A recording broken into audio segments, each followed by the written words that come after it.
بھائی زندگی میں ایک بار کم از کم پورے قرآن مجید کے پیغام کو جاننا بحیثیت مسلمان ہم پہ لازم ہے کہ نہیں؟ بھئی اللہ کا خط ہے ہمارے نام، میں کہا کرتا ہوں کہ یہ اللہ کا خط ہے ہمارے نام، اور ہم خط کو پڑھے جاتے ہیں، دیکھے جاتے ہیں، چومے جاتے ہیں، سنبھالے جاتے ہیں، تقدس دیے جاتے ہیں، متبرک سمجھتے ہیں، لیکن آج تک اس خط میں پیغام کیا ہے ہمارے نام وہ جاننے کی کوشش نہیں کی۔ پتہ ہی نہیں ہے کہ کہا کیا ہے اللہ تعالیٰ نے ہمیں اپنے اس کلام میں، اپنے اس پیغام میں۔ تو خدا را قرآن مجید کے قریب ہو جائیے، قرآن مجید سے دوریاں ختم کیجئے۔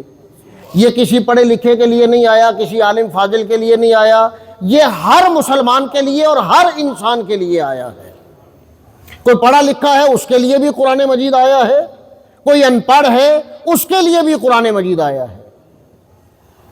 تو اس کے قریب ہوں، دوریاں ختم ہوں۔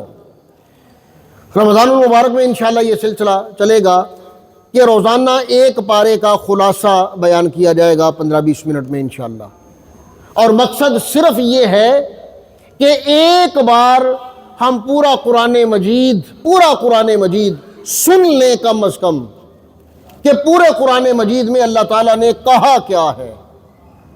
تو اس کے لیے میری گزارش ہے کہ سبھی دوست فجر کی نماز باجماعت ادا کریں رمضان المبارک میں، اور اس کے بعد قرآن مجید کا خلاصہ، قرآن مجید کا پیغام، قرآن مجید کا درس بھی سماعت فرمائیں۔ اللہ تعالیٰ قرآن مجید کو ہمارے لیے بھی ذریعہ انقلاب بنا دے، ہمارے لیے بھی ذریعہ رشد و ہدایت بنا دے۔ وما علیہ الا البلاغ۔